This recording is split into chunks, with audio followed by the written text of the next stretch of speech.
You have to remember it's not a scene out of CSI where the detective goes in and says, okay, where were you on the night of the 9th of July? They want to get to know you better as a person. So let that personality shine through. I had candidates who were dressed very professionally for the interview and also handled themselves very, very professionally. And even though they were nervous because they kind of, I guess, confessed at the end of the interview, they remained very composed and really they kind of, it was disguised under their purported confidence. I think one way to actually overcome the nervousness is actually to come prepared and put on a smile. I think everybody is kind of like nervous when you go for an interview, but I think if you have self-confidence in you, you know that you're a fresh graduate. Of course, they're not going to ask you everything and they expect you to know everything. So just go in with confidence from the background of your study, of your degree and whatever not. So just go in with confidence, just smile, be relaxed and show interviewers that you are confident. Elaborate your answers and tell the interviewer what experiences, even at university, I'm sure many of you would have garnered or gathered a lot of experience that you can share with the interviewer.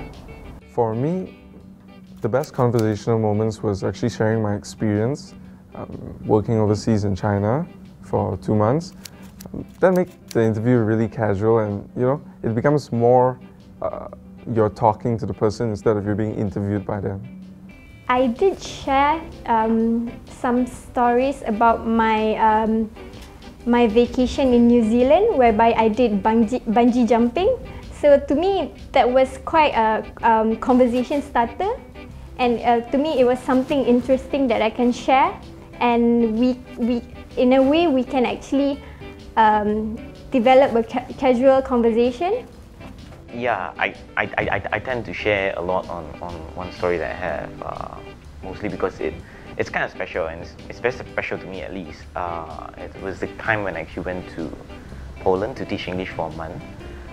It was quite interesting. I mean, I felt I was the only Asian in that whole small city of Puławy in Poland. And I think what it does for me in interviews is it tells a bit about my personality, it tells a bit about how I'm able to adapt to changes. Notwithstanding, it doesn't really add a lot of value in terms of how I may contribute to the job, but definitely in terms of personality and exposure, it does. There was one time an interviewer was asking me about my favorite hobby, and I said, okay, I like reading books, and he asked me, what's the most recent book that you finished? And it just so happened that at that point of time, the book that I read was A Doctor in the House by Dr. Mahathir. So we talked a bit about politics after that. I mean, it was quite a surprise that an interviewer was actually engaging with me, talking about a bit of politics, I mean, during an interview. So I think that was like a special moment for me during that interview.